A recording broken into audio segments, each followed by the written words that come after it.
What's going on, team? I am back with the facts, and today we're going to be talking about stretching, specifically what type of stretching you should be doing before your exercise. Of course, my name is Dylan, your favorite personal trainer and nutritionist. And before we jump into it, I just want to say thank you so much for the continued support.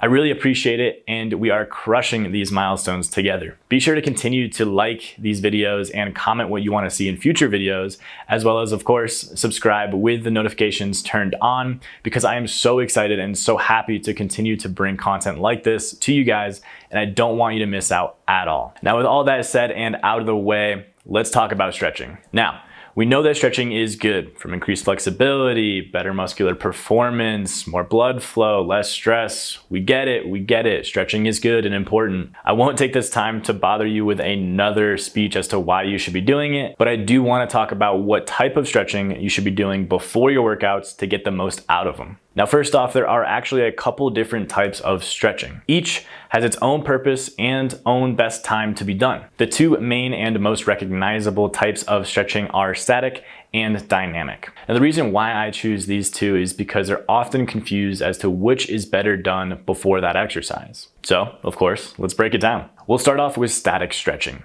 Static stretching is best described as moving your body and your muscles into that lengthened position or stretched and holding it there for up to 45 seconds. Now, you can check out an example of a static stretch I have here on the screen and follow along to see what I mean as I explain. With this stretch, you are not moving other than in and out of that extended position. You will, for example, reach for your foot and hold in that reach for, again, up to 30 to 45 seconds before releasing. Static stretching, although is great, it is not the best and most ideal to be done before the exercise. The main reason for this is because in those static stretches, you're taking that muscle and holding it in that lengthened position, and this could actually weaken or tire out that muscle before you even get into your exercise. Now, the key word here is could, and the main thing to note is that there have been some examples where static stretching, if that's the only type of stretching done before the exercise, could actually reduce your overall muscular performance, especially in explosive or weightlifting types of movements.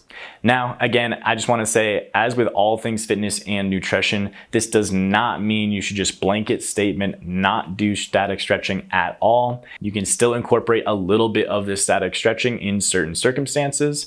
I'm just trying to prove here which one is better and more optimal, which one you should prioritize for that pre-workout warm-up. Now, this brings us to our second, and you probably already guessed it, but the more beneficial and higher priority type of stretching to be done before that exercise. Now, again, check on the screen here to see an example of a dynamic stretch and see how it differs from those static stretches before. Dynamic stretching is best described as moving your muscles and your joints through their fullest range of motion, ideally preparing them and mimicking the exercises and movements that you're about to do. This definition pretty much explains everything for us, but I just want to emphasize the moving through the full range of motion and the preparing us and mimicking the exercises that are about to be done portion of that definition. Now, this is probably one of the quickest, easiest, and most straightforward things that I'll have to explain in one of these videos, but as you can see, dynamic stretching is the winner here because it is literally preparing our body, our muscles, our joints